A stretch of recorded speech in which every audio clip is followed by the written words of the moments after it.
Asturias está emergiendo como un verdadero semillero de innovación y emprendimiento en España. La creación de empresas creció en Asturias un 15% respecto al 2023 en los primeros meses del año, siendo esta la segunda mayor subida a nivel nacional. Por este motivo, resulta imprescindible fomentar a los jóvenes a participar en proyectos enmarcados en el contexto del emprendimiento. Ana Mar es graduada en Turismo y actualmente cursa el grado en Contabilidad y Finanzas. Presenta una dilatada experiencia en el sector y ha participado de forma sobresaliente en numerosos proyectos y concursos, como la competición internacional Moto Student. Este proyecto nos proporciona una perspectiva más realista del mercado laboral en sus diferentes sectores. Para la creación del prototipo contamos con el apoyo de empresas desde el ámbito regional hasta el ámbito internacional. Con este proyecto conseguimos desarrollarnos profesionalmente, adquiriendo soft skills. Trabajo en equipo, resiliencia, creatividad, asertividad y gestión del tiempo son algunos de los ejemplos. El G30 y por eso me gustaría formar parte del grupo G30 y poder aportar mi experiencia para generar nuevos proyectos que asienten población joven en la región. O el Hunger for Innovation. Firme promotora de la región asturiana, Ana Mar ejemplifica a la perfección cómo la combinación de creatividad, tecnología y el apoyo institucional pueden ayudar a convertir Asturias en un lugar estratégico para quienes desean transformar sus ideas en proyectos exitosos.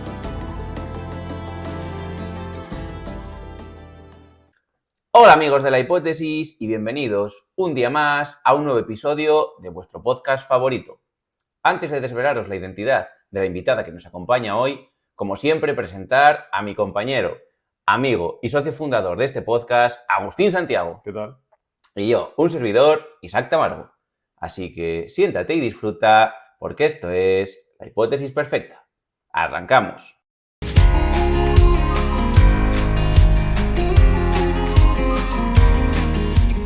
Hoy con nosotros tenemos a Ana Mar, natural de Ordial de la Barca, concejo de Tineo, graduada en Turismo y futura graduada en Contabilidad y Finanzas. ¿Qué tal, Ana Mar? Bien, muy bien. ¿Vosotros? Muy contentos de tenerte aquí. Contentos de tenerte aquí. Lo primero que te voy a preguntar es, ¿qué te llevó de pasar de un grado de Turismo a meterte a estudiar Contabilidad y Finanzas y al mundo de la banca? Bueno, cuando terminé, a lo largo de la carrera de turismo ya me gustaron asignaturas como contabilidad, como matemática financiera o, estadística. Y bueno, después decidí ir a hacer prácticas a Lanzarote.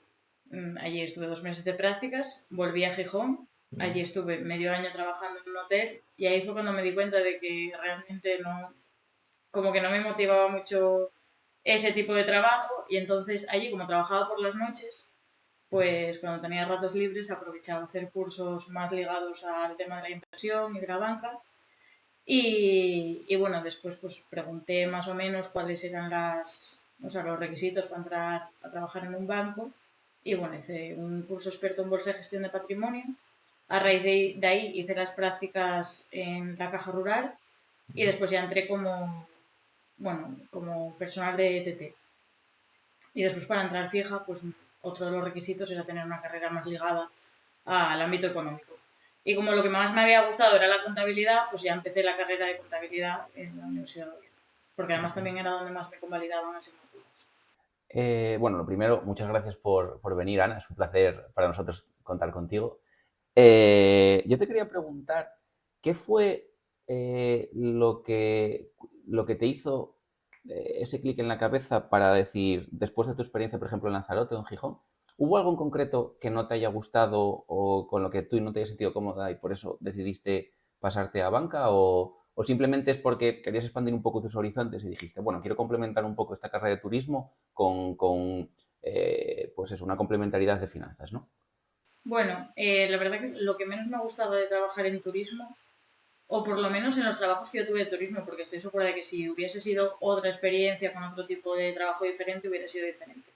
Pero lo que menos me gustaba era que no tenías como un trato continuo con el cliente. En cambio, cuando estás en el banco, tú tienes a tus clientes, que tus clientes son siempre los mismos y acabas teniendo como un trato más de confianza. En el banco, en los hoteles es diferente. Tú viene una persona, está una semana, se va y no llegas a tener ese trato de confianza, a no ser que lleves muchísimo tiempo en un hotel y repitan durante varios años diferentes. Eso fue lo que más me hizo decidirme a cambiar a otro tipo de trabajo. Y bueno, después también el tema de seguir estudiando la carrera, porque bueno, yo ahora ya estoy fija en el banco, pero aún así yo creo que es importante formarse y por eso decidí también terminar la carrera. También me gustaría preguntarte, tú como experta en turismo, ¿crees que está habiendo un cambio en la tendencia, por ejemplo, de la población en general hacia un turismo más rural, sobre todo a raíz de la pandemia COVID? ¿O crees que en realidad es simplemente una moda, algo que va a estar establecido en el tiempo? ¿Qué te parece? Hombre, yo creo que cuando el COVID se potenció bastante porque una de las cosas que se podía hacer era ir a la montaña, entonces la gente pues sí que tendió a ir más hacia el turismo rural, pero yo creo que parte de la gente sí que mantiene esa tendencia a tener pues ciertas estancias de turismo rural más de fin de semana, en estancias más cortas, pero yo creo que sí se va a mantener, sí. De hecho, a ver, yo estuve en Somiedo, que durante el COVID pues tuvo un repunte muy alto, el año que yo estuve bajó un poco, pero por ejemplo este año ya dijeron que había sido otra vez muy bueno. Nos hablabas que eras de Ordial de la Barca, de Tineo. ¿Cuál crees que es el mayor futuro de Tineo en cuanto al turismo? Hombre, yo creo que en Tineo hay que tirar mucho por el turismo gastronómico, porque al final tienes el chosco, que es un producto que es único de esa zona, y que además la gente de fuera te identifica por el chosco. Entonces yo creo que hay que potenciar mucho el tema del chosco. De hecho, este año yo ahora vivo en Posada de Llanes y cuando vi que había unas jornadas del queso Cabrales y el chosco de Tineo, me pareció la hostia, porque al final es que te promocionan desde fuera. Y me parece que a nosotros sí que nos falta un poco creérnoslo y presumir más de las cosas que tenemos. Sobre todo, pues eso, el tema del turismo gastronómico y bueno, pues eso, el turismo de naturaleza, pues es que en Tineo lo Y tenemos todo. el Camino de Santiago, ¿no? Y el Camino de Santiago también. Pero bueno, yo creo que con el Camino de Santiago se está haciendo muy bien.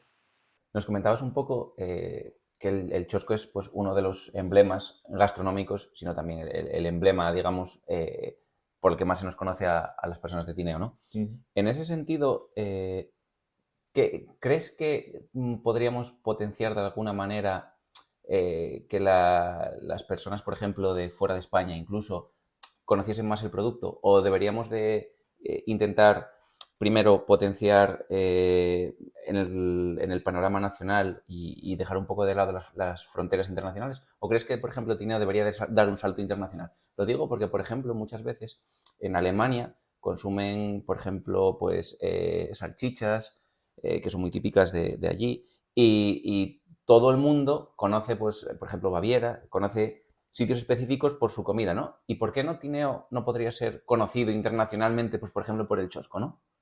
Bueno, claro, yo creo que sí se podría, pero primero yo creo que tendríamos que intentar darlo a conocer bien en el ámbito nacional y sí después dar ese salto al ámbito internacional. También ahí tendríamos que ver si tenemos la capacidad para poder abastecer a muchas zonas. No sé si me explico. Que en ese sentido no sé cuál es la capacidad de producción que tiene ahora mismo Tineo en cuanto al chosco, porque a ver, el chosco de cada cerdo tú puedes sacar un chosco. Entonces también hay que tener en cuenta eso. Bueno, estamos hablando del chosco y todavía no explicamos lo que es. Cuéntanos un poco más en detalle con qué se hace el chosco de Tineo. A ver, el chosco lleva lengua, que espero que no sea un aliciente para no probarlo. Lleva la cabecera del lomo, todo eso se mete en pimentón, o sea, se le echa pimentón, sal, se embute dentro de una tripa y se ahuma. Has tenido la oportunidad de participar en varios programas de emprendimiento e innovación. ¿Puedes contarnos cuál es el que más ilusión te hizo?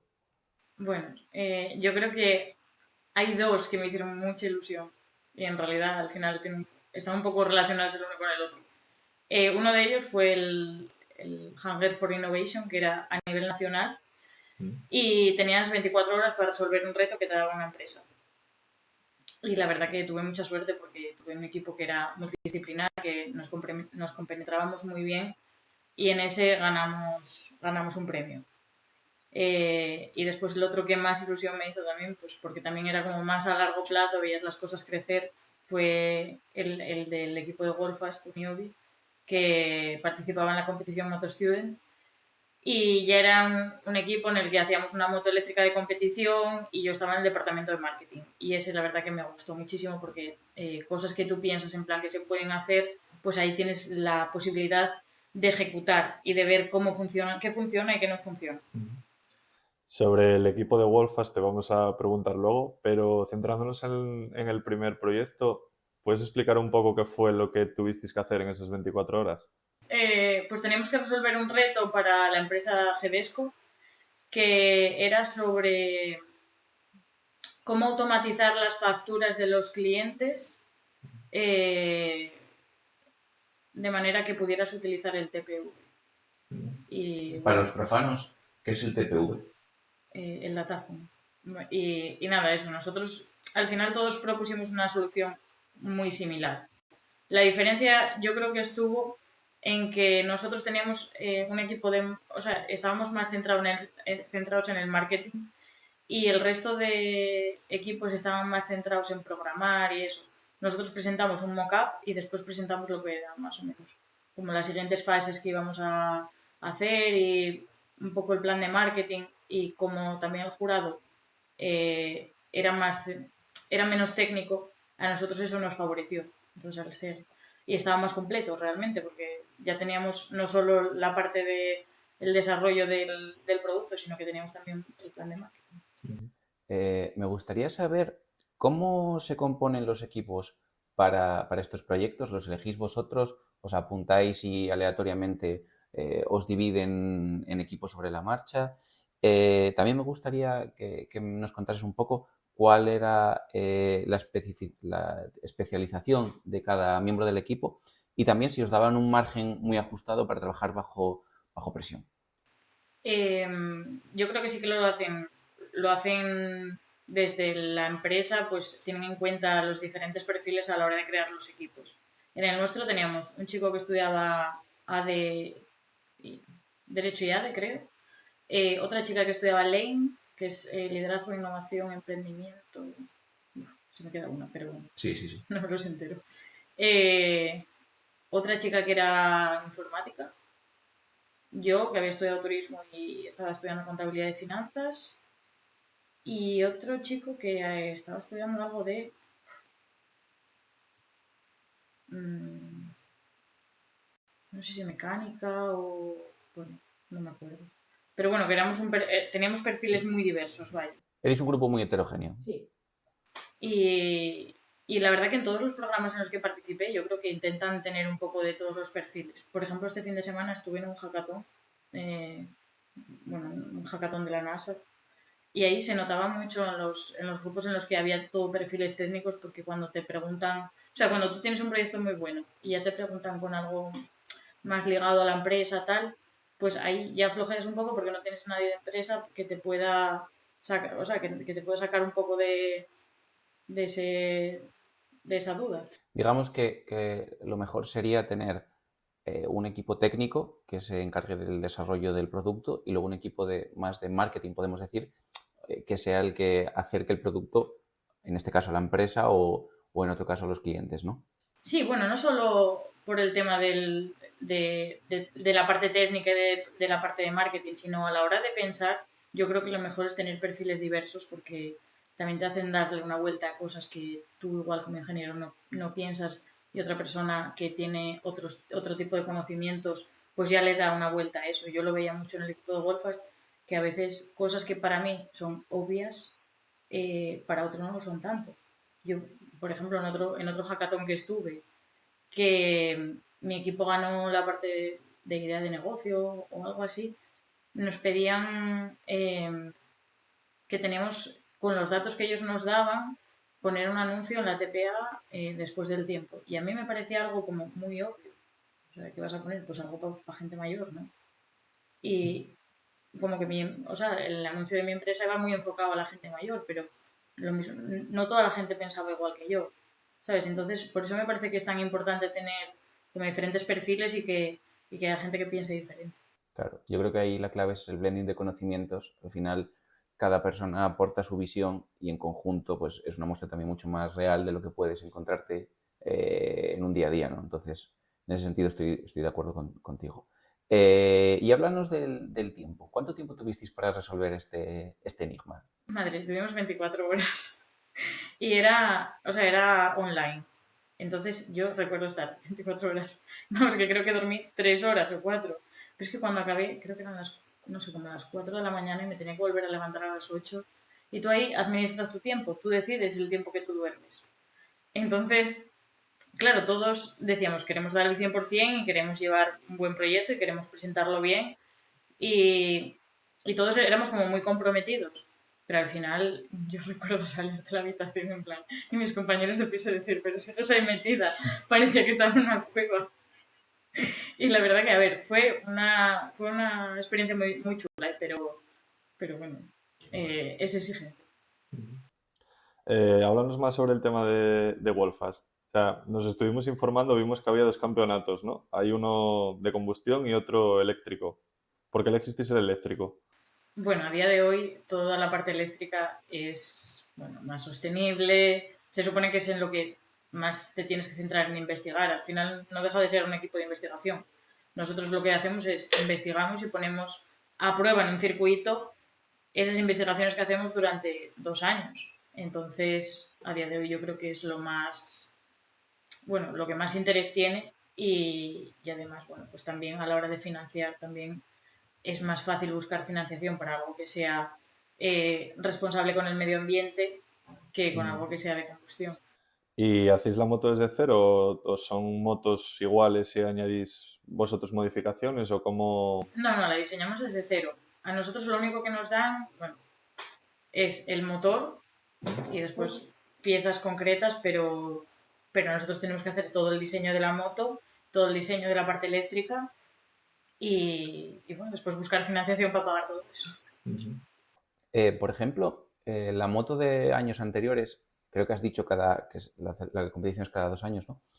¿Os sirve como referencia o cambia la normativa y, por ejemplo, como pasa en Fórmula 1 y ya no nos podría servir ni siquiera como molde? ¿Cómo funciona eso? Hombre, la normativa cambia, cada año publican un reglamento diferente, pero sí es verdad que al final la moto que teníamos nosotros, la base fue la primera moto eléctrica que hicieron el anterior equipo. O sea, ellos hicieron pues una investigación de la leche, hicieron una moto que estaba súper bien y nosotros al final lo que tenemos es que buscar las mejoras, o sea, volver a diseñarla mejorando los fallos que tuvo esa moto. Al final de la competición tú analizas, ves en qué partes te falló la moto y tú a raíz de eso, pues ya en esos campos te tienes que centrar e ir mejorando esas partes. Cuéntanos un poco, así, desde cero, cómo funcionaría, por ejemplo, bueno, lo primero, ¿cómo te enteraste de este proyecto, ¿no? Porque al final llama la atención como una persona que viene de turismo y luego de finanzas se mete, digamos, en un proyecto casi de ingeniería, ¿no? Entonces, ¿cómo surgió esa colaboración? Bueno, yo a principio de curso había visto que estaban buscando gente. Lo que pasa que yo todos los años decía, yo este año no me voy a meter en más historias, porque es que no tengo tiempo. O sea, literal, trabajo, estoy haciendo otra carrera y aparte me meto en rollos que me llevan tiempo. Y yo ahí dije... Como el padre. Sí, esa otra. Y yo dije, este año ya no me meto más cosas. Aparte mi madre me mata. Porque cada vez que le decía que me iba a meter en algo nuevo, me decía, es que después te agobias. Y digo yo, ya lo sé, pero es que me gusta. Bueno, pues ese año yo lo había visto a principio de curso que estaban buscando gente. Pero yo tenía un montón de asignaturas y dije, bueno, este año no puedo. Pero después de lo del hackathon y tal, hablé con la universidad y le dije que de cara al año siguiente quería entrar en el equipo, que bueno, con quién podía hablar y eso. Y resulta que justo en ese momento pues estaban buscando gente para el departamento en el que entré yo, que de primeras como que me sonó un poco raro, porque claro, yo estaba haciendo contabilidad y me dijeron, entras en el departamento de comunicación y plan de negocio. Y yo dije, bueno, el plan de negocio bien, pero el de comunicación, bueno, pues igual ahí yo no encajo mucho. Y al final la verdad es que me gustó muchísimo. ¿Cuál era tu función en el equipo? ¿Qué tenías que hacer? Bueno, empecé pues en el departamento de marketing, que al final pues te centras un poco en eventos, un poco la parte de patrocinadores, redes sociales, y después más adelante pues ya empecé como jefa de departamento y estuve después un año de jefa de departamento hasta que acabó el año de la competición y yo ahí ya lo dejé porque la verdad que me gustaba muchísimo, aprendí muchísimo, pero también me llevaba mucho tiempo. ¿Es un equipo, como podría ser un equipo de MotoGP, con sus ingenieros, con su piloto, o es diferente? Sí, hombre, a ver, al final nosotros obviamente somos estudiantes, no llegamos a ser mecánicos de MotoGP, pero bueno, eso después también, cuando te vas al circuito, ves los errores, porque nosotros llegamos allí y llegas sin ningún tipo de... O sea, nosotros éramos todos nuevos, entonces llegamos allí sin ningún tipo de experiencia y a la hora de colocarte, a la hora de trabajar, se ve que, bueno, pues que en esos temas, en la competición, se nota que, bueno, que nos falta experiencia. Hay un campeonato o es solo en un circuito. O sea, entiendo que hay como una carrera de todas las universidades, ¿no? ¿Y Sí. es solo en un circuito o hay un campeonato en varios circuitos? Es solo en un circuito. Nosotros vamos de miércoles a domingo. El domingo es la carrera final. Y el miércoles empieza la fase de verificaciones. Nosotros este año tuvimos muchísimos problemas porque cuando salimos de Gijón, o sea, el día que íbamos a salir de Gijón, nos quemó el inversor. Y cuéntanos un poco cómo hicisteis para solucionar el problema del inversor. Pues a ver, la verdad es que fue un poco fantasioso. Eh, ese día, o sea, nosotros salíamos de martes hacia Aragón y ese lunes íbamos a cargar todo a la furgoneta para salir el día siguiente hacia Aragón. Entonces, como se había quemado el inversor, nosotros íbamos allí con una moto que, como decía una compañera, era una moto pisapapeles porque no hacía nada. Bueno, a ver, que podíamos participar igualmente, pero bueno, que al final no pasas las verificaciones y no corres. Entonces, bueno, pues eso después de 2 años trabajando, la verdad que nos disgustaba un poco. Entonces decidimos, el inversor tenía una tarjeta de control, que la tarjeta de control se había hecho en Francia y el inversor en Alemania. Entonces necesitamos conseguir el inversor de Alemania y la tarjeta de control de Francia. En Alemania teníamos un compañero, entonces el compañero dijo que él iba a la empresa y si lo había, lo cogía. Y la tarjeta de control estaba en Francia. Entonces decidimos salir en coche hacia Francia y cuando fueran las 7 de la mañana o cuando abrieron las empresas allí en Francia, escribirles por email y preguntarles si podíamos conseguir esa tarjeta o si nos la podían dejar o lo que fuera. Y entonces hicimos eso. Lo que pasa que, bueno, llegamos a Francia y desayunamos y nos dijeron que esa tarjeta que no servía para ese inversor. O sea, que la que nos habían hecho era como una específica o algo así. Y entonces ya, pues nos quedaban muy pocas opciones porque nuestro inversor era muy pequeño, entonces la capacidad, el espacio que tenía en la moto para poder meter el inversor era un espacio muy reducido.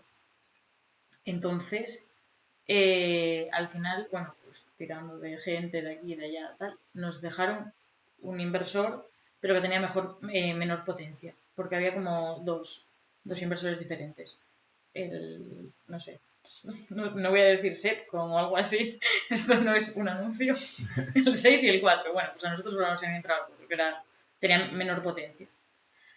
Y bueno, pues al final conseguimos ese y lo pudimos meter dentro de la moto haciendo alguna modificación y tal. Y entonces al final sí que pudimos pasar a las verificaciones técnicas. ¿En qué consisten las verificaciones? Bueno, las verificaciones, pues algunas las hubiéramos pasado igual, porque algunas eran que te echaran agua en la moto y que no, bueno, pues que automáticamente se apagara un contacto o algo así. Es que esas cosas ya son más técnicas y ahí la verdad es que me pillas un poco. Medidas de seguridad, ¿no? Sí, Sí. más o menos. Y después, bueno, están las estáticas y las dinámicas. Pero claro, para las dinámicas necesitas que la moto ande. Y bueno, tuvimos que desarrollar el código, tal, allí todo en el circuito para poder poner otra vez, o sea, para poner un inversor nuevo. Me imagino que la tensión sería máxima en ese momento. Sí, de hecho, los de al lado jugando con un patinete y nosotros en plan a tope porque es que no nos daba la vida. O sea, echábamos ahí horas, marchábamos a las 2, a las 3 de la mañana al circuito, volvíamos a las 7, a las 8. Y así estuvimos pues hasta que pasamos, bueno, hasta que acabó la competición, porque siempre te iban saliendo fallos y no era de esto, era de lo otro. Y después sí que llegamos bueno, nos trajeron un inversor desde Barcelona para poner en nuestra moto, porque la gente que tenía inversores por allí o era el 6 y nos podían dejar el 6, pero el 6 no entraba en la moto, o no nos lo podían, o sea, o no tenían para dejarnos. Solo había 2 equipos que utilizaran el mismo que el que podíamos utilizar nosotros y eso, al final nos lo tuvieron que traer desde Barcelona. La verdad es que lo que más me gustó de la competición era el compañerismo que había, porque al final la gente que nos lo dejó, pues era otro, o sea, o la gente que nos ayudaba mucho era o ex compañeros, porque el chico que nos lo trajo desde Barcelona fue un ex compañero que va desde Barcelona. O sea, ole él, ¿sabes? Y después eso, la gente que te ayuda en todo, en todo. O sea, que podríamos decir que más que una competición, al final la gente va allí a enseñar el proyecto en el que estuvo trabajando y sobre todo si puede echar un cable al de al lado, pues por supuesto nunca le va a negar la ayuda, ¿no? Sí, hombre, eso sobre todo entre equipos, pues igual que bueno, iba a decir, igual entre equipos que no están tan en la élite. Por ejemplo, había equipos que es que se cerraban en el garaje, ¿sabes? Para que no les miraras. Pero No, hay premio real, hay premio en sí. la competición, premio económico. Bueno, no, premio económico creo que no. Bueno, tampoco iba, o sea, yo tampoco iba pensando en el premio. El prestigio. Pero sí, hombre, el prestigio. Lo que pasa es que tú al final compites contra equipos que están patrocinados por Ducati. O sea que al final es la cantera de Ducati. Entonces, es que esos ganan todo. Yo es que, por ejemplo, dentro del proyecto no solo puntúa la parte de la carrera, al final la parte de la carrera es como el premio, o sea, el premio de ir allí y vivirlo en directo, que la verdad que es una pasada. Pero aparte tú tienes que entregar toda la documentación técnica, que se divide en proyecto, hay una parte que es de innovación, diseño y bueno, la otra parte no me acuerdo, pero bueno, da igual. Que al final tú tienes que entregar una documentación. Y yo pensaba, joder, a mí me gustaría ver la documentación del equipo que ganó, ¿sabes? Para ver, o sea, para ver qué es lo que presentan ellos y, ¿sabes? Porque al final tú recibes una puntuación, pero nadie te dice por qué sí o por qué no, ¿sabes? Yo, por ejemplo, en la mía, o sea, en la que hizo mi departamento, sí que vi que recibimos una puntuación bastante baja. Y, jolín, me hubiera gustado saber qué es lo que valoran ellos de, ¿sabes? De esa parte, porque al final también depende de quién te lo corrija. Un plan de negocio te lo corrige un ingeniero. Si te lo corrige un ingeniero va a ser muy diferente a que te lo corrija alguien de marketing, por ejemplo, ¿no? Entonces, Entiendo que no hay baremos cerrados, digamos, ¿no? Esto vale tanto, esto vale no, tanto. Es un poco subjetivo, ¿no? te dicen puntos que tienes, sí, te dicen puntos que tienes que tocar y cuánto vale más o menos cada punto, ¿no? O sea, cada tema. Pero claro, tampoco te llega una corrección de decir, es que ¿cómo pusiste esto? No, o sea, tú te quedas ahí con la duda. Y en lo que sí que te sacamos muy buena puntuación fue en el speech. Que eso siempre quedamos y los mejores, lo digo. ¿Nos podrías explicar un poco cómo hacéis el casting, por ejemplo, para los nuevos miembros? De hecho, tú tuviste que pasar algún casting para entrar a formar parte del equipo. ¿Cómo funciona un poco también la dinámica del propio equipo? Una vez que te unes, nos habías comentado que tú empezaste y al final acabaste como jefa de departamento, ¿no? ¿Cómo funciona un poco las tripas del equipo, ¿no? Sí, bueno, a ver, como entré a mitad de curso, pues yo al final tampoco tuve que pasar la selección inicial esta que hacen, que ya es como igual varias entrevistas. Nosotros, por ejemplo, cuando yo estaba de jefa de departamento, lo que hicimos fue unas entrevistas grupales y unas entrevistas individuales. En las grupales ya eliminabas a veces gente, porque al final si tú ves cómo actúan entre ellos y no te convence del todo o crees que no va a encajar en el equipo, pues los descartas directamente. Yo la verdad es que en ese sentido era como muy, bueno, pues igual, muy señorita Rottenmeier, ¿sabes? Porque yo ya cuando me llegaban o sea, primero tú ponías un forms y pedías que te contestaran una serie de preguntas. Pues si en esas preguntas no te esforzabas ni lo más mínimo, pues yo decía. Y a veces vas con prejuicios, que igual es una persona buenísima, te contestó el forms en plan, pues mientras que esperaban a parar el bus y no le dedico tiempo, y igual después llega a la entrevista y es una persona súper buena. Y después y después eso, en las grupales. Nosotros hacíamos dinámicas de grupo y en función de cómo les veías, quién interactuaba más, quién era más proactivo, pues eso lo tenías en cuenta de cara a pasar a las individuales. También te digo, echábamos a muy poca gente en las grupales. Y también lo que hacíamos era una criba ahí, porque de la gente que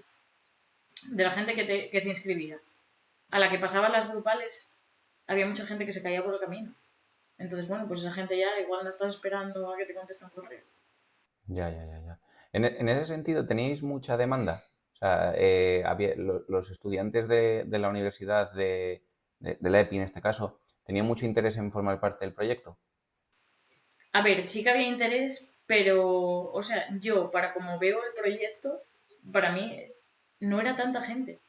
Porque yo pienso, es que me parece tan guay, es verdad que trabajas mucho, pero realmente después, yo este fin de semana estuve de cena con ellos todavía. ¿Sabes? Yo sigo manteniendo el contacto mucho con ellos y, jolín, al final me alegro muchísimo y cuando veo los vídeos de ellos me presta y, no sé, al final te sientes como una familia, ¿sabes? Y a mí me gustaría que ese espíritu de familia, ¿sabes? Que se mantuviera en el tiempo. Em, y al final, yo no entiendo por qué la gente o sea, no se presenta más a este tipo de... Un poco en relación a lo que acabas de comentar, yo creo también que este tipo de iniciativas, aparte de formar a futuros profesionales y sobre todo llevarte un gran conocimiento técnico, también te enseña a manejar situaciones de estrés, como por ejemplo la que vivisteis en el circuito, bueno, incluso antes de llegar al propio circuito, y también te enseña un poco cómo son las dinámicas de grupo y cómo enfrentarte en el futuro a posibles situaciones reales cuando te incorporas a una empresa, ¿no? Entonces, yo creo que desde aquí también nos gustaría, pues eso, intentar incentivar la participación de estudiantes, sobre todo, en este tipo de iniciativas, ¿no? Porque al final te permite tener un entrenamiento previo de cara, pues eso, a la incorporación al mundo laboral y no es tan sencillo que la Universidad de Oviedo, por ejemplo, pueda promover este tipo de proyectos que luego se ve su efecto, sobre todo pues, la semana que vais a competir y demás, tenéis una visibilidad, ¿no? Sí, la verdad que es difícil. Yo, por ejemplo, no me daba cuenta de lo difícil que era llegar al alumnado desde tus canales o incluso desde los canales de la universidad, porque tú tienes el contacto de la universidad manda correos, pero bueno, todo el mundo sabe que el dúo lo lee muy poca gente. Entonces, o mandas mensajes concretos a los alumnos o es muy difícil. De hecho, el último año ya lo que decidimos fue poner carteles. Porque al final los carteles, quieras que no, si te has aburrido, pues igual los carteles en el corcho de la universidad te paras a mirarlos. ¿Qué dices tú? ¿Cómo va a tener más potencial un cartel que las redes sociales? Pues las redes sociales te tienen que seguir. Es que si no te siguen, no llegas a ellos. Entonces es muy difícil llegar a los alumnos. Así que sí que está bien que a través de estos medios también lleguemos a la gente joven. Que parece algo muy llamativo al final, como un equipo de competición, como algo muy llamativo para meterse ahí. ¿Qué tipo de seguimiento se puede hacer del programa? O sea, ¿se emite en algún sitio las carreras, en YouTube o...? La carrera sí que se emitía en televisión y también se podía seguir a través de algún programa online de YouTube o de algún... No sé, porque yo, claro, mientras que estuve en el circuito, pues la verdad es que lo seguía en directo. Bueno, lo buscamos. Y no sé muy bien cómo se llamaba el programa, pero es que yo recuerdo que, bueno, nosotros éramos como la versión pobre del... O sea, en el box había dos equipos, estaban los de Málaga, que eran nuestros compañeros, y estábamos nosotros. Y los de Málaga tenían una televisión así de grande en las que ponían cómo iban las puntuaciones, cómo iban subiendo, cómo iba bajando, los tiempos, todo, y eso se veía online. Y bueno, después al final, a lo largo de los 2 años, pues un poco en redes sociales, en la página web, en prensa. En ese sentido, ¿cómo elegís al piloto? ¿O hay un piloto que es común para todos los equipos? ¿Corre una vuelta con cada moto? ¿Lleváis vuestro propio piloto? ¿Los da la competición? Llevamos un piloto que es de una escuela de pilotos y ya lo... Bueno, el que lo elige es el jefe del proyecto, que es Álvaro Noriega. ¿Todos los equipos hacen lo mismo? ¿Llevan pilotos de escuelas de pilotos? ¿O hay No. algún piloto profesional que se enrole en este tipo de iniciativas? Porque me imagino que, aparte de la moto, claro, quien lleve esa moto pues Claro, tú va a marcar también diferencias. Cuando la diseñas también la tienes que diseñar en función del tamaño del piloto.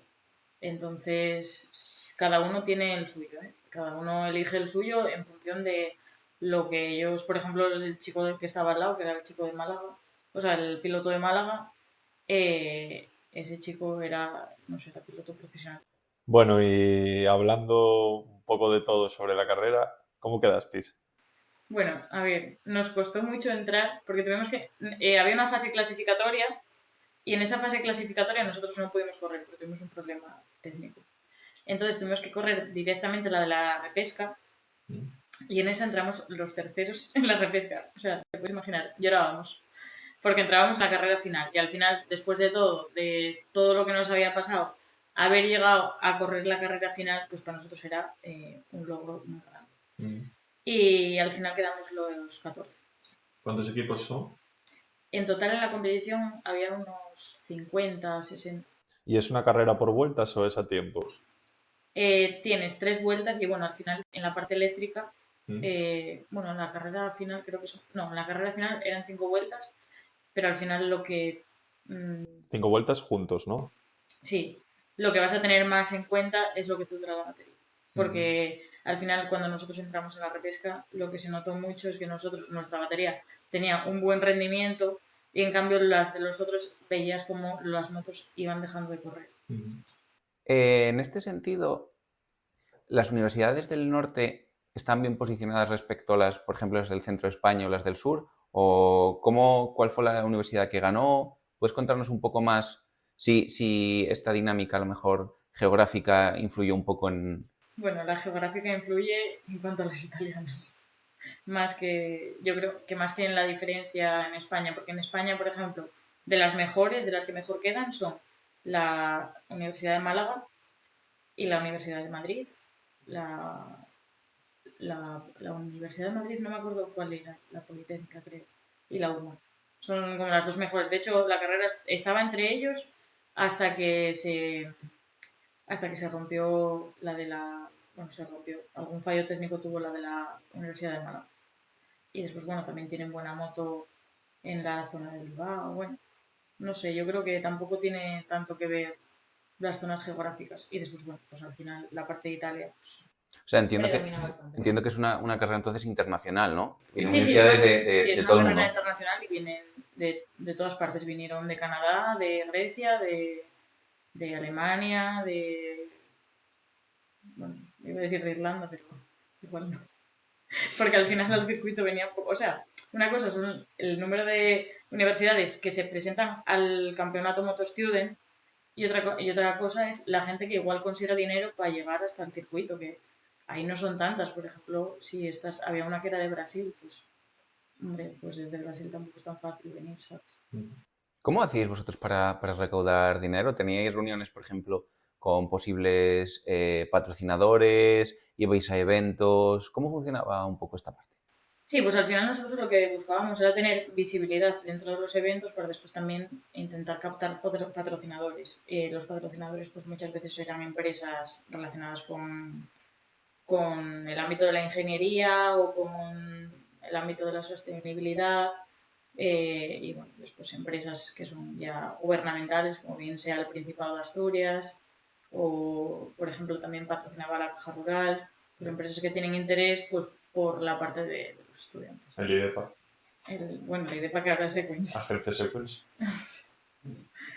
Bueno, al final, yo creo que la gente que te promociona estas cosas o que te patrocinan en estos proyectos, el interés que tienen interés más por la parte de los alumnos, de que los alumnos aprendan, porque al final son activos para ellos en un futuro. Y también es una forma de que tú conozcas a las empresas. Yo tengo, de los principales patrocinadores que teníamos el año pasado, tengo muchos compañeros que están trabajando en esas empresas. Justo en esa línea venía un poco nuestra siguiente pregunta. ¿Crees que, por ejemplo, iniciativas como la de Moto Student es un escaparate perfecto para que jóvenes estudiantes luzcan y sean también vistos por futuras empresas y esto suponga pues una posible incorporación en el futuro. Hombre, sí, ya te digo que sí, porque muchos compañeros los tengo trabajando en empresas con las que teníamos o sea, empresas que teníamos de patrocinadoras. Y al final ya no es solo eso, es que tú, la evolución que tienes a lo largo del proyecto, eso se ve. Y por ejemplo, tengo otros, por ejemplo, el team leader que teníamos hace 2 años, está en Valencia, hizo un máster y está en una empresa de Valencia y dice que lo nota mucho pues todo el aprendizaje que tuvo y que su comportamiento es totalmente diferente de cuando acabó a cuando empezó. Si tú empiezas en la empresa antes de estar en Moto Student, pues no vas a tener toda esa experiencia profesional ni ese crecimiento personal. Y en este sentido, ya una pregunta también más del ámbito personal, ¿cómo hacías para compatibilizar todos estos proyectos, estudiando una carrera, teniendo un trabajo? No sé, quitando horas de sueño. O sea, organizándome bien. Por ejemplo, yo vivía con el portátil, o sea, el portátil era parte de mi vida. Siempre llevaba el portátil a todos sitios porque cualquier hueco que tenía de tiempo o tal, pues, o estudiaba o hacía lo que fuese el Moto Student. La verdad que me costaba y tenía muy poco tiempo libre, pues muchas veces yo tenía que renunciar a cosas que me apetecían por, por destinar tiempo bueno, a mis hobbies y después no perder de vista los estudios y el trabajo. Ujú. Explícanos un poco qué es la iniciativa G30 de la que formas parte.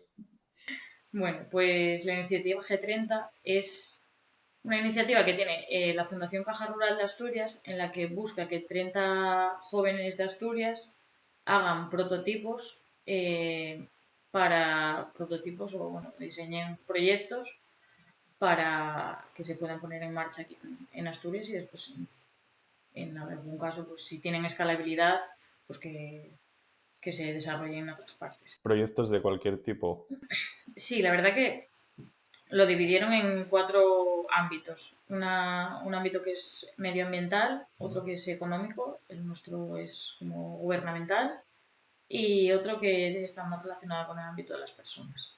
Y a mí me tocó la parte, bueno, se llama gobernanza. Lo que pasa que, bueno, nuestro proyecto tiene que ver con... Nosotros lo que estamos haciendo es diseñar una aplicación, ya lo presentamos en la Feria de Presura en Madrid, y nuestra aplicación se basa en... Bueno, ahora los ganaderos tienen un problema porque tienen que hacer un cuaderno digital y la mayoría de los ganaderos, pues el nivel de digitalización es bajo. Entonces nosotros lo que hicimos fue diseñar una aplicación en la que por comandos de voz, o sea, en la que tú hables y digas, pues hoy voy a echar tal abono en este prado. Y digas el nombre del prado y automáticamente eso te lo digitalice el programa. Porque la verdad que es un problema bastante grande que ahora mismo ellos tienen un nivel de burocracia eh, para todo el ámbito de, pues, no sé, por ejemplo, sacar crotales. El tema de la PAC. Tienen muchos problemas con el tema de la digitalización. Desde aquí somos firmes defensores de las nuevas tecnologías y de la digitalización. Entonces, en este sentido, estamos muy de acuerdo con esta iniciativa, ¿no? Yo te quería preguntar un poco, ¿cómo te introdujiste, por ejemplo, en este proyecto del G30? ¿También tuviste que pasar algún tipo de entrevista? ¿Era tema libre? Bueno, sí, tú te presentabas, tú tenías que mandar un vídeo de tu candidatura. De hecho, yo lo grabé en el Faidal, en Tineo, y tenía a un señor así con una pizarra donde ponía lo que tenía que decir y a mi prima grabándome. Y bueno, nada, montar todo el vídeo de eso, enviarlo y después te hacían otra entrevista. Bueno, entiendo que si pasabas esa fase te hacían una entrevista online y bueno, pues cogían a 30 personas, 15 chicos y 15 chicas. ¿Y trabajáis todos en conjunto? No, me habías dicho que ibais como por bloques, ¿no? ¿Quién más está en tu bloque? ¿Qué más perfiles hay en tu bloque de proyecto? Pues está Virginia, que es una chica que trabaja en Navarra y es de la parte o sea, del ámbito de arte. Ella trabaja en una orquesta. de directora. De directora entiendo que de comunicación o de algún ámbito de esos. Después tenemos un chico que estudia informática, otra chica que estudia ingeniería de datos, Celia que es graduada en historia del arte y otra chica que también estudió geografía y ahora trabaja en Seresco y estuvo en el CETI. Y espera, que me queda Josema, que también es profesor. No te dejes a nadie, ¿eh? No. Pero bueno, ya veis que los perfiles son muy diversos. Vemos aquí que todo esto concluirá con una demo final en la que vais a presentar todos vuestros proyectos, ¿no? Sí, todos vamos a presentar cada proyecto. Bueno, algunos pues tendrán que ver con aplicaciones, otros tendrán que ver con cosas, pues servicios o vamos, que tampoco tienen que ser todo del ámbito digital. De hecho, nosotros sí que queremos poner una parte que sea más presencial, más de formación. Es que yo creo que al final ahí lo que falta es, bueno, pues tener a alguien. Yo trabajé en sitios con ganaderos y yo creo que al final ya no es la aplicación, sino alguien que te ayude. Yo, por ejemplo, en mi día a día trabajo mucho con Rural Vía y al final la gente lo que necesita es alguien que le enseñe y alguien que la acompañe. Entonces, yo creo que ahí la parte de la aplicación está bien, pero también necesitas un acompañamiento y, por ejemplo, que si tienes un problema que tengas a quien llamar en ese momento y alguien que sea de confianza, ¿sabes? Entonces, no solo queremos centrarnos en la parte digital, que está bien que tenga comandos por voz que te ayude, sino en que sea pues una relación bastante cercana. En este sentido, un poco en la línea de lo que nos comentabas, ¿no? ¿Vosotros os centráis o veis el proyecto simplemente parando como un prototipo? ¿O sí que pensáis que esto puede tener una vida, un recorrido más largo y podéis crear un producto que realmente beneficie la vida de las personas que se dedican, en este caso, a la ganadería? Hombre, al final vamos a echar mucho tiempo en diseñarlo y en testearlo, entonces no queremos que se quede en un prototipo. O sea, a nosotros lo que nos gustaría es que sea un servicio para los ganaderos que de verdad les facilite la vida diaria y si no, pues al final, ahora mismo vamos a entrar en breve, entramos ahora en la fase de testeo, pues habrá que ir viendo qué les interesa a ellos de esto que nosotros planteamos y qué no, y en función de eso ir pivotando y ver qué podemos sacar del mercado. ¿En qué zonas tenéis pensado hacer el testeo? Bueno, pues yo creo que principalmente tendremos que ir a ferias de ganadería, hablar con asociaciones de ganaderos y con cooperativas. O sea, y bueno, pues después zonas con las que tú conozcas. Yo, pues por ejemplo, si puedo, pues lo haré en Tineo, en Somiedo, en sitios cercanos donde yo conozca ganaderos, Llanes. ¿Cuál crees que es, como sabrás, nuestro podcast está también orientado a la tecnología, cuál crees que es un avance importante tecnológico que creas que pueda mejorar significativamente la ganadería en nuestra región? Bueno, yo creo que las granjas o las ganaderías que ya tienen Robots. robots pues están muy avanzadas y al final la calidad de vida de los ganaderos cambia bastante y aparte, bueno, que también tiendes a tener una mejor, o sea, un mejor rendimiento dentro de la ganadería. Entonces yo creo que la parte de los robots me parece clave. En este sentido, ¿crees que todavía hay un gran porcentaje de ganaderos que son reticentes a la digitalización o al uso de nuevas tecnologías? ¿O crees que ya están perdiendo el miedo a incorporar esta nueva metodología? Sí, yo creo que hay mucha gente que es reticente a todos estos métodos. También creo que, bueno, tú cuando haces la incorporación agraria, pues igual también hay que intentar incorporar más por ese aspecto el tema de las nuevas tecnologías a la gente joven, o sea, a la gente joven, a los nuevos ganaderos, o dar más facilidades para que ellos lo puedan incorporar, porque al final, jorín, ser ganadero a mí me parece que es algo muy sacrificado y que si alguien decide apostar por ello, pues le tienes que ayudar y no solo ayudarle dándole X cantidad de dinero, sino ayudándole a ser más productivo, o sea, sí, a ser más productivo, a tener una mejor calidad de vida.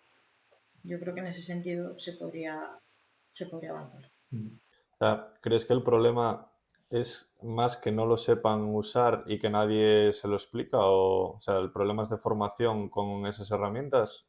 Yo creo que el problema a veces de Sí, no de formación, porque al final te formas. Y, por ejemplo, yo no sé cómo funciona el tema de tú cuando compras un robot, ¿qué pasa? Te entiendo que te van a Te lo enseñar, explicarán, supongo. sino de que le des un empuje a esa gente a que lo incorpore en su vida diaria. Supongo que eso pasa por explicar bien todas las ayudas que hay, ver cómo lo puedes financiar, esas partes. Bueno, Ana, y cuéntanos un poquitín qué tal va el desempeño de tu actual carrera, porque hasta ahora fuimos tocando un poco pues, las partes que comprendían tu anterior carrera, un poco todos los proyectos en los que andas inmersa, pero cuéntanos un poco cómo va el grado de contabilidad y finanzas. Bueno, pues ahora la verdad que bien, que ya solo me queda una asignatura y el TFG. Y bueno, la asignatura espero aprobarla ya. Y el TFG lo voy a hacer sobre la casa rural, bueno, sobre los proyectos líder. Mi madre tiene una casa que la va a arreglar y eso, para ponerla como casa rural en el Zaidal, en un pueblo de Tineo. Y cómo poder financiar el proyecto con las ayudas líder. Bueno, al final es trabajar una vez en vez de dos, porque si no iba a hacer por una parte el tema de lo de la subvención y el TFG. Entonces, pues ahora voy a aprovechar los conocimientos que tengo de la carrera para aplicarlo en el TFG y a la vez para desarrollar la ayuda. O sea, podríamos decir que al final tu formación en turismo te ha servido para llegar a este punto en el que te encuentras y hacer un TFG que sea un poco también transversal, ¿no? O sea, un caso real, más real que este, a mí no se me ocurre ninguno, para pues, aplicar tanto los conocimientos de turismo como los de contabilidad y finanzas, ¿no? En este sentido, ¿nos puedes comentar así un poco a los que no tenemos mucha idea cómo funcionan este tipo de ayudas para la formación de casas rurales y demás? Bueno, las ayudas líder no son solo para casas rurales, son para todos los negocios que hay, bueno, para todos los negocios, proyectos que hagas en entornos rurales. Aquí en Asturias se dividen como por diferentes grupos. El nuestro es el valle, es Entre Cabos. Y en esos grupos pues delimitan pues bueno, primero se delimitan unas puntuaciones en función de edad, de pues, digitalización, de uso de energías renovables, de bueno, un poco diferentes ámbitos que sean como para mejorar los negocios o para crear empleo. Ese sería otro punto, pues cuántos número de empleados va a generar tu negocio. Y por una parte, eso tiene una puntuación. Y después cada grupo puede ajustar en función de el desarrollo. Pues, por ejemplo, no tiene sentido que en Llanes pongas muchas casas rurales ahora, porque ya hay muchas. Entonces, en sitios como Llanes, pues la parte de turismo rural, pues seguramente no puntuará o puntuará muy bajo. En cambio, en sitios como Tineo, que están todavía en fase de desarrollo, sí que interesa seguir metiendo puntuaciones altas a ese tipo de negocios. Entiendo que ese tipo de ayudas están sujetas a que sea casa rural durante un tiempo, ¿no? Porque podría darse el caso de que pidieses la ayuda, la arreglases y luego no fuese una casa rural, ¿no? Sí, sí. Antes tenía un mínimo de 10 años. Pero bueno, esto se regula cada 4 años, entonces yo no sé ahora mismo qué regulación hay. Porque, por ejemplo, yo me acuerdo que hace tiempo lo miré y hace tiempo tendrías que ser o menor de 30 años o mayor de 52, no podías tendrías que estar en paro, tal. Y, por ejemplo, el año pasado cuando lo miré, pues ya era que si por ejemplo eras ganadera te puntuaba más, podías estar trabajando, era como un complemento, por ejemplo, si tú tienes una casa rural, o sea, si tú tienes una ganadería y quieres poner una casa rural, que lo tengas como complemento para diversificar tu negocio. Entonces esas cosas al final van cambiando. En este contexto, ¿crees que Tineo puede ser una buena zona en el futuro para atraer este tipo de turismo rural, sobre todo ligado a, pues eso, a casas rurales? Sí, yo creo que también habría que plantear como una buena estrategia de turismo allí, pues por ejemplo, que no sea un sitio que se masifique demasiado, porque por ejemplo, Somiedo es un sitio que tiene mucha estacionalidad y en verano se llena muchísimo, las casas rurales están todas completas, los hoteles rurales están completos, pero después llega el verano, o sea, llega el invierno y está casi todo cerrado. Entonces, yo creo que también ahí hay que mirar de plantear una buena estrategia turística. Pero yo creo que tiene mucho potencial porque al final tenemos muchísima naturaleza, tenemos muchas rutas que se pueden hacer, el turismo gastronómico es una pasada, no sé. Yo en este sentido, no sé qué opinarás tú, Agustín, pero a mí casi me gusta más las casas rurales incluso en invierno, con su chimenea, pudiendo ver las estrellas, haciendo frío fuera, en zonas así tranquilinas y como por ejemplo Tineo, casi que en verano, ¿no? Porque en verano casi lo asocias más a fiesta o pues eso, a ir a la playa, pero una casa rural en invierno, si puede ser nevando fuera y una chimenea ahí, yo creo que top, ¿no? Sí, sí, yo creo que sí. ¿Tú estás de acuerdo? Sí, sí, yo, claro. ¿Qué os voy a decir yo?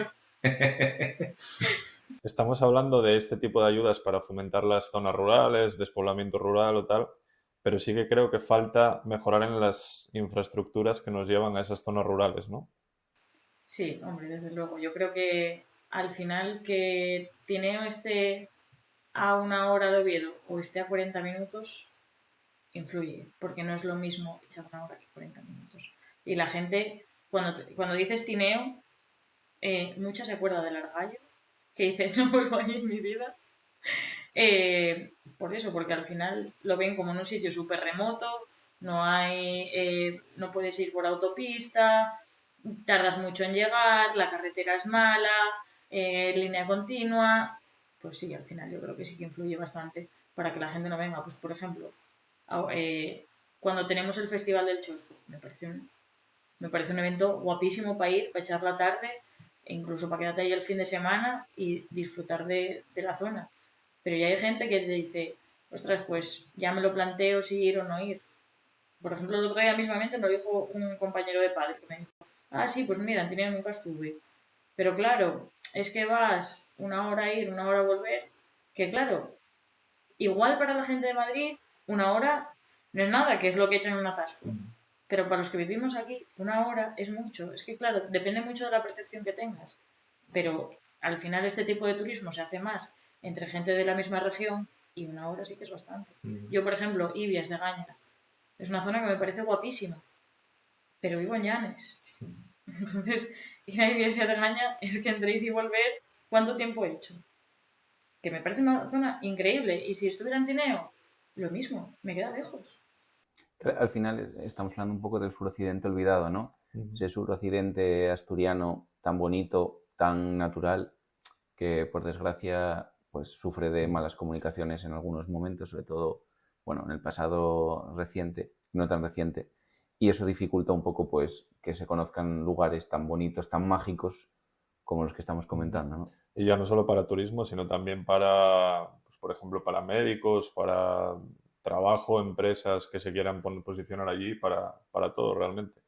Pues por ejemplo ahora mismo con la tendencia que hay al teletrabajo en zonas rurales, pues el hecho de no poder coger una llamada sabiendo si vas a tener cobertura o no vas a tener cobertura, pues dificulta bastante el que puedas asentar población en sitios como Tineo. A mí eso es algo que creo que, hombre, alguna solución se tiene que buscar en este aspecto, porque teletrabajas allí, tienes a tus hijos allí. Bueno, imagínate que ahora nos terminan la autovía.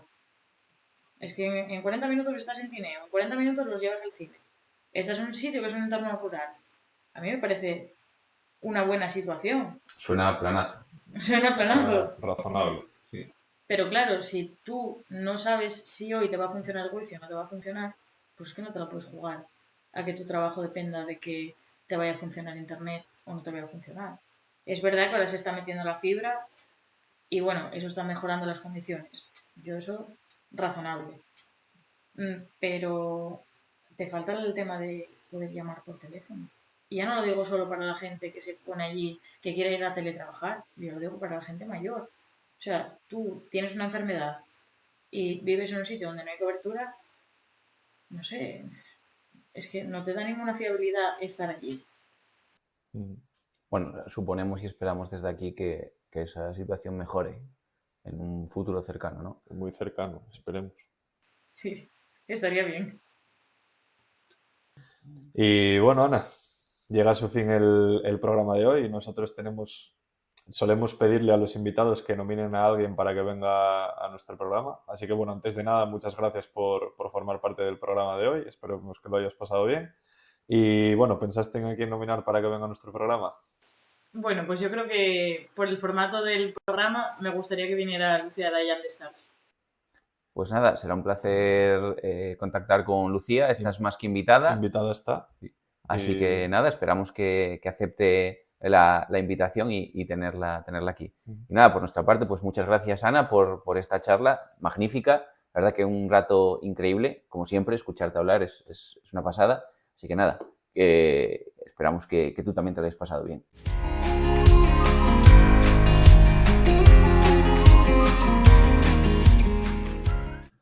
Y bueno, como cada fin de programa, hacemos lo que nosotros llamamos la hipótesis perfecta, que es una serie de reflexiones sobre el programa de hoy. Yo creo que hoy podemos sacar en claro, no sé qué opinas tú, que deberíamos de fomentar un poco entre todos ese tipo de iniciativas que acercan la tecnología a los ganaderos para ayudarles en su duro trabajo. Y también hacer una pequeña crítica desde nuestro podcast al despoblamiento rural y a fomentar también que se hagan infraestructuras para acercar los medios que tiene la gente de las grandes ciudades y no tan grandes como hospitales, ocio, cualquier tipo de medios, también a la gente que vive en los pueblos. Y en este sentido también nos parece muy interesante fomentar las iniciativas como las que ha estado comentando Ana.